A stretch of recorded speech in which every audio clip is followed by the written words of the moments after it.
Episode 5, War of the Gods. The army of the dead scales the walls of Harrenhal, and the army inside is quickly overwhelmed. Daenerys is forced to burn down the castle to save the survivors, who are fleeing south along the bank of the lake. Grey Worm, Howland Reed, the Sand Snakes and Randyll Tarly die. Outside the castle, Sansa calculates that the battle is lost by the living. She focuses on preserving the forces and people of the north. She lets Robin Arryn charge into battle with the Vale forces, leading to his death, while she lags behind with the Northerners. Sansa takes control of the Vale forces and pulls them back, assisting the soldiers fleeing Harrenhal. Littlefinger arrives with the Golden Company in time to hold the line with Sansa and Tyrion's forces outside the castle, which are now lined up along the banks of the God's Eye.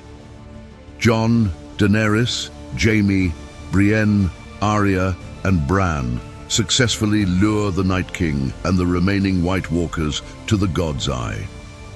Once the Night King has reached the island, Jon and Daenerys kill Viserion, but Rhaegal is mortally wounded.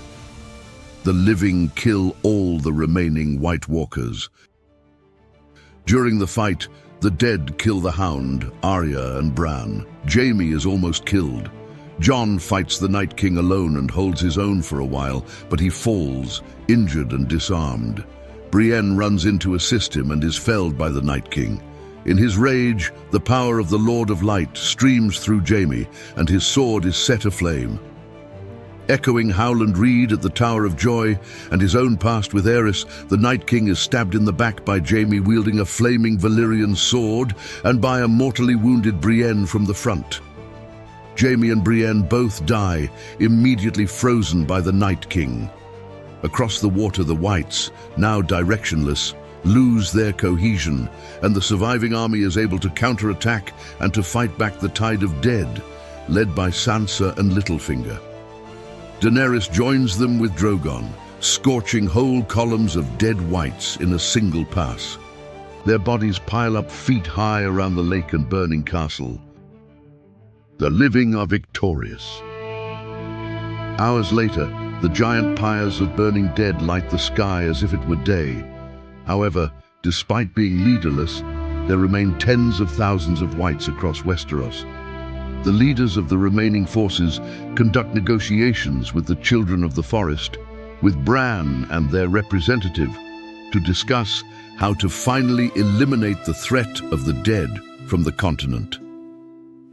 In the agreement, Jon accepts to be turned into a White Walker by the Children of the Forest in order to give him control over the dead, and in so doing, lead the Whites away from Westeros.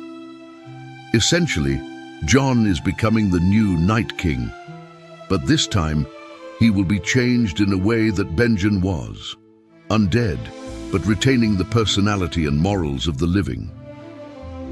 Daenerys and Jon mourn the loss of their love, as they know that Jon will not be the same after his change. The living also pledge to revive the network of Godswood trees that have been neglected or destroyed in recent times. Jon and Bran will lead this effort.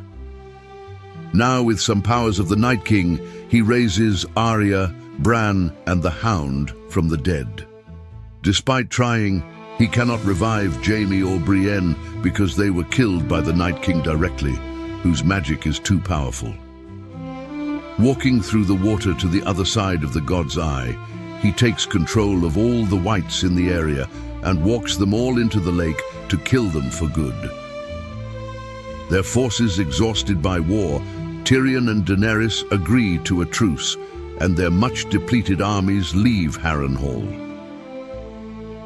The leaders agree that to be able to defeat the Whites as quickly as possible, Jon needs to stem the source of the flood into Westeros, the Wall. Davos and Gendry decide to stay in the south with Daenerys' forces to help the people rebuild King's Landing. In a tearful goodbye, Sansa apologizes for having doubted Jon. Jon reminds her that it's her job now to lead her people and to do what's right for the North. On Drogon, Daenerys travels with Jon and Arya to the Wall. In a secret meeting, Littlefinger tells Sansa that they now have the two most powerful armies in Westeros. He can help her become Queen of Westeros if she agrees to attack King's Landing with him. He tells her that they can get rid of Daenerys once and for all and rule Westeros together, Sansa in the independent north and Littlefinger with the south. Sansa agrees to his plan.